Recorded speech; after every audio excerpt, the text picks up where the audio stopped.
This is chapter 1.7, exercises 26 through 36. This section of the book, 1.7, has to do with finding inverses of functions, and we're going to do the odd number problem starting with problem 27. In exercises 27 through 36, show algebraically that f and g are inverse functions of each other. And there are two main different ways of doing this.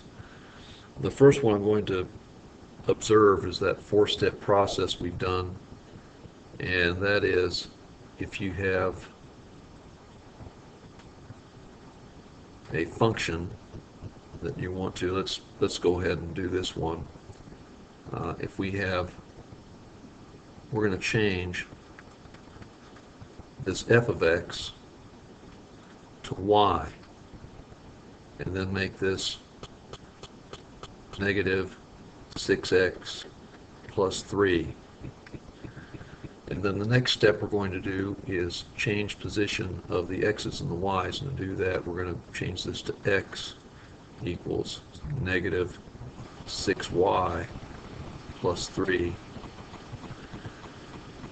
And then the next step I'm going to do is just swap sides here. I'm going to put negative 6y plus 3 on the left side and put x on the right side.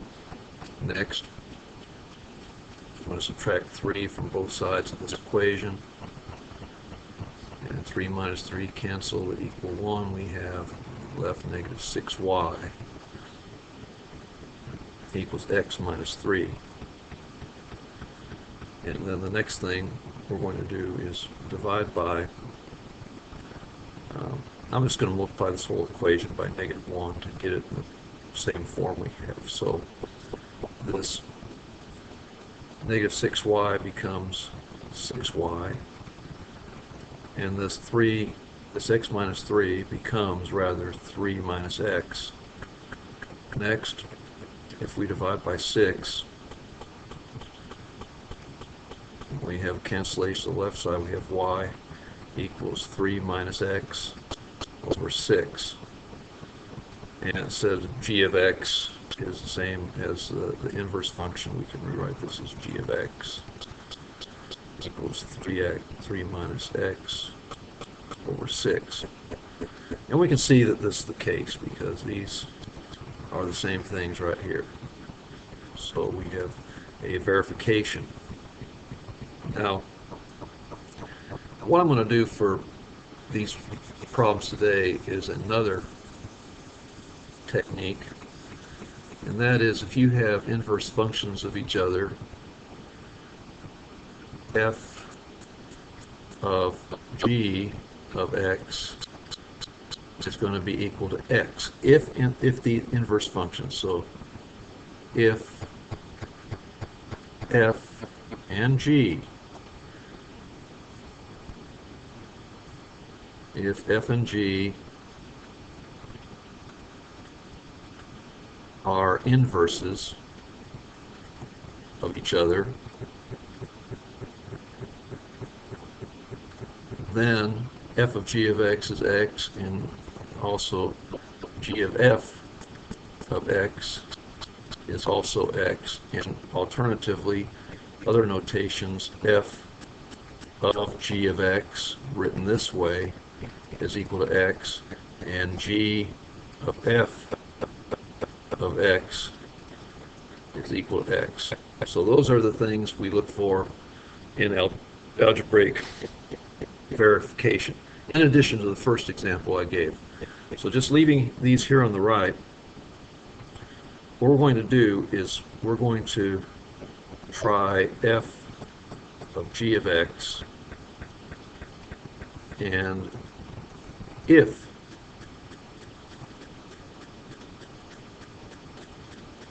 this simplifies to x, we know that we have a inverse functions of each other.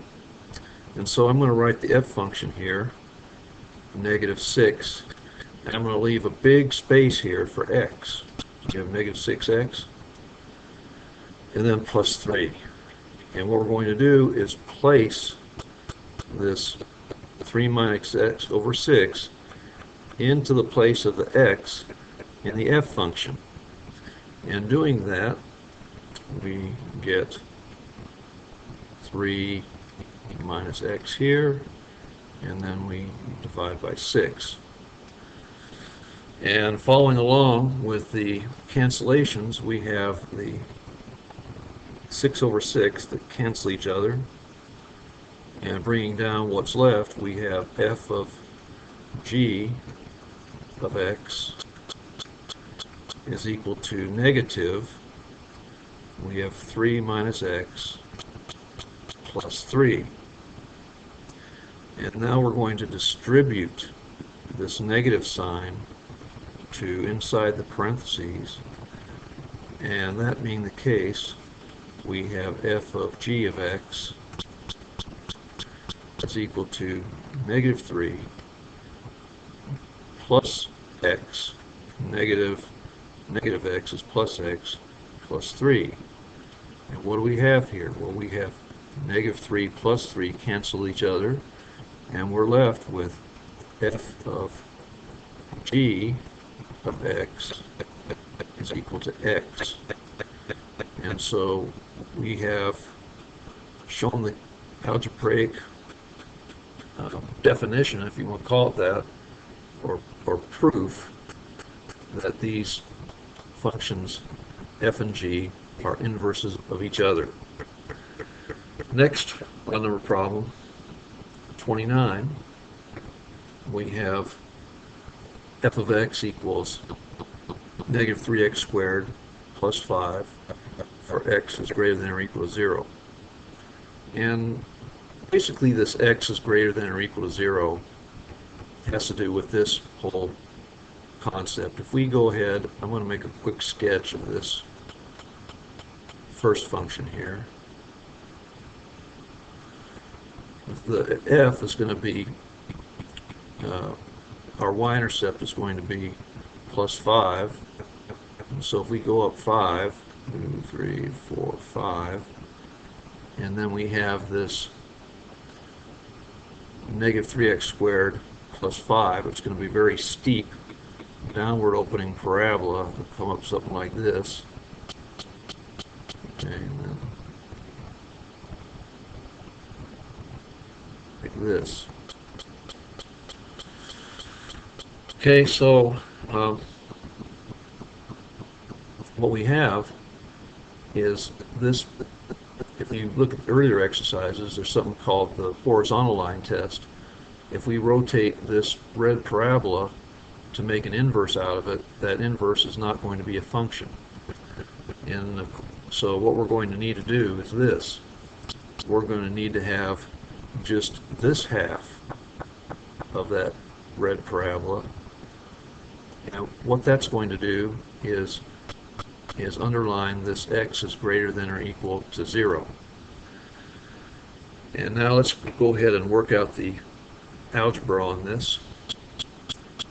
F of g of x is equal to negative 3.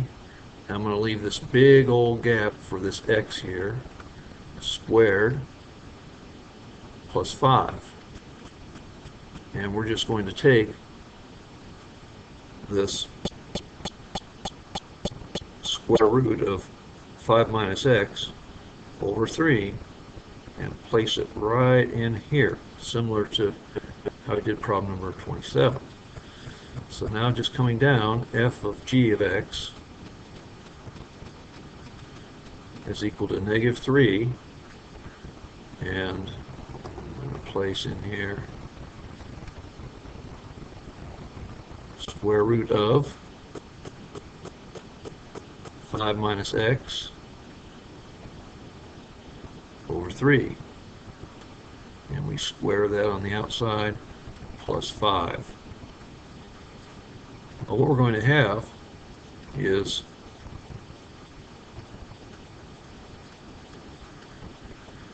the squared and square root cancel each other, so we're left with negative 3 times, we have 5 minus x over 3. And then on the outside we have plus 5. Well, the 3 over 3 are going to cancel each other. So what we have left is f of g of x is equal to negative 3 times quantity 5 minus x plus 5. Now at this point, it looks quite a bit like the operation we did in problem 27, doesn't it?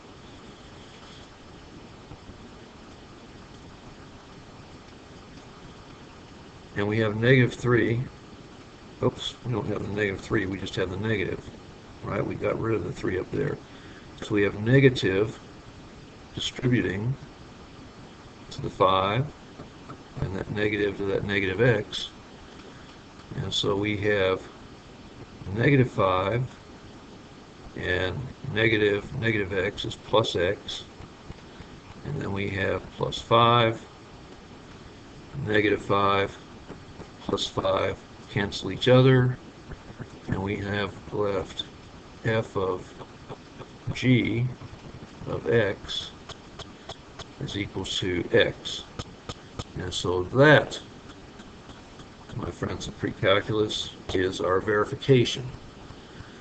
And then if we went ahead and did a inverse of this one, it's going to look like this. 1, 2, 3, 4. Okay, the inverse is going to look like this. So that's this in purple. That's going to be this g of x function. Anyway, let's go down to our next odd-number problem, 31. We have f of x equals 2x cubed minus 6, and g of x equals the cube root of x plus x over 2. And I'm going to come over here to the right and put in f of x, or f of g of x, rather, is going to be equal to, we're going to have 2, and in the place of this x, I'm going to leave this big space here. And we have this cubed here, minus 6. And we're going to insert this cube root of x plus 6 over 2 right in here. And doing that, we have, I'm just going to put it in right here, we have cube root of, we have x plus 6, and that's going to be over 2. And down here in the next line, we have f of g of x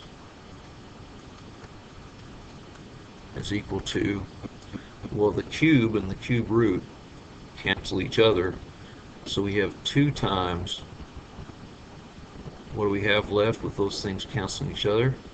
We have in the numerator x plus 6, and the denominator 2. And then we just keep minus 6 on the right here. And then coming down, f of g of x is equal to, well, 2 over 2 are going to cancel each other. And so we have left, and we're really free to remove parentheses at this point. We have x plus 6 minus 6. And we have what we should expect to see. 6 minus 6 cancel each other. So we have f of g of x is equal to x, which is our verification that f and g are indeed inverses of each other. We go on next to the succeeding odd number problem, 33. We have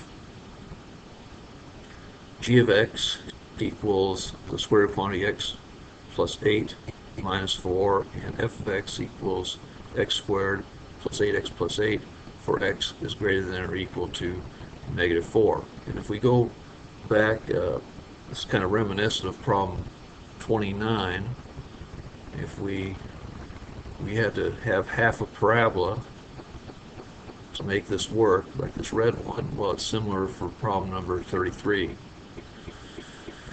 So let's say we have G first. Now, in this situation, it might be easier for us to put F into G. And that's kind of the way they've sort of invited us to do that here, by the way they wrote G first and then F. So let's say, we'll say G of F of X. Okay, and to do that, see, we're equal to, and we're going to take the square root of, and I'm going to leave this long radical sign here. And why do I do that?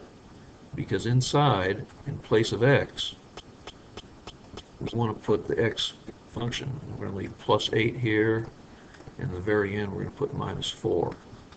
And so this thing right here, x squared plus 8x plus 8, is going to go right in here. Okay? Well, that being the case, we'll say G of F of X is equal to square root of, and we're going to replace x with x squared plus 8x plus 8.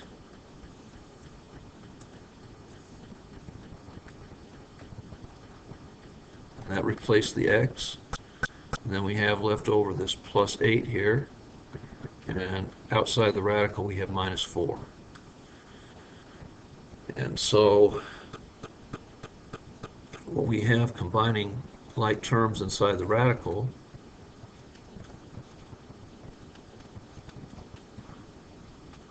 we have square root of, we have x squared plus 8x plus 8 plus 8, which is going to be plus 16. And then outside the radical, we have plus 4, minus 4. And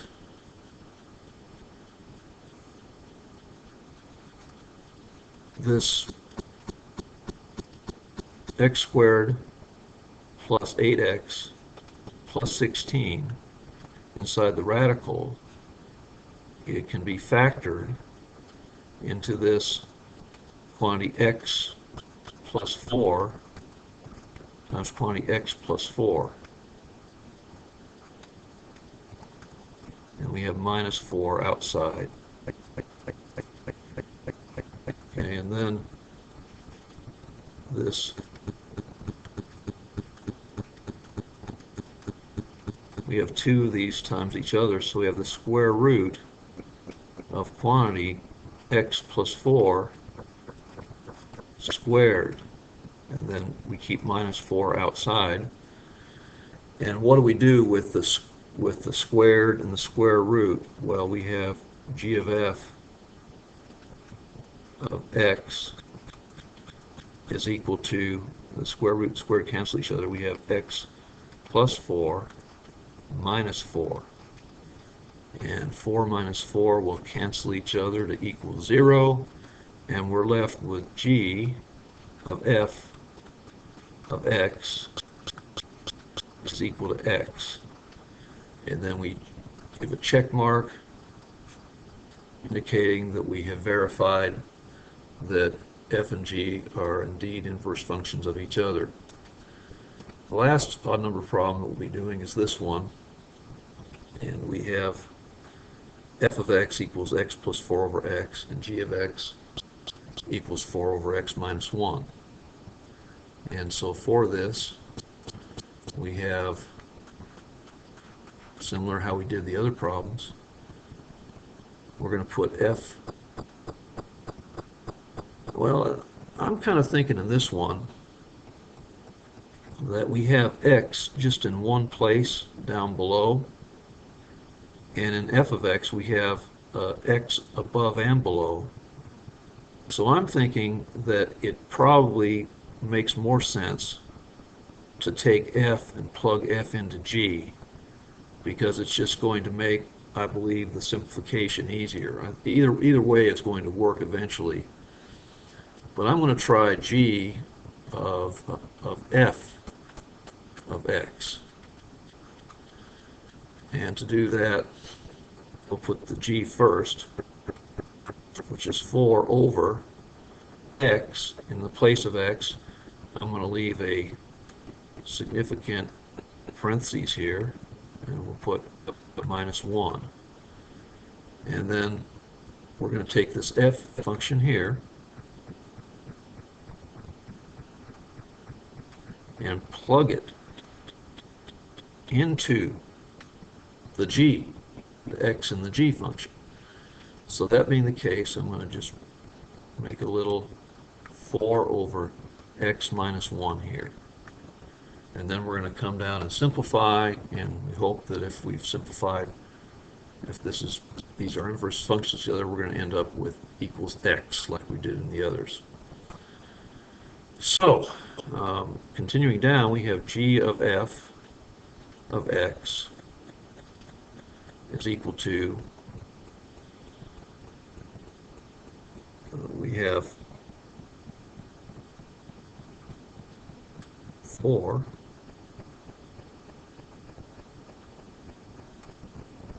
over 4 over x minus 1. Wait a second. Guys, I messed this up, didn't I? I knew something was looking wrong. We got to put this x plus 4 over x. I knew I was getting into trouble. Okay, next we have, I'm just going to rewrite this as x plus 4 over x, and then put minus 1 over here. Okay, good. Next, what we're going to do is simplify. I'm going to move this thing down here if I can. There we go. Get in a better place. What we're going to have is, in the denominator, we're going to take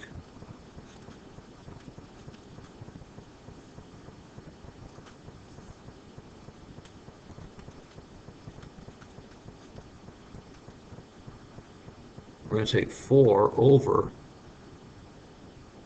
and we're going to have x plus 4 over x, but we're going to rewrite this minus 1 as minus x over x. Now, can you see what we did here? We're really getting a common denominator between this x minus 4 over x and minus 1. And x minus x is the same as 1. And so we're going to rewrite this as g of f of x is equal to 4 over, we have x minus 4, and then we have minus x over our common denominator that we devise up here, which is x. And we have a cancellation in this second row down here. We have x minus x cancel each other, equals 0. I'm going to move up here to the upper right. We have g of f of x is equal to 4 over 4 over x. Actually,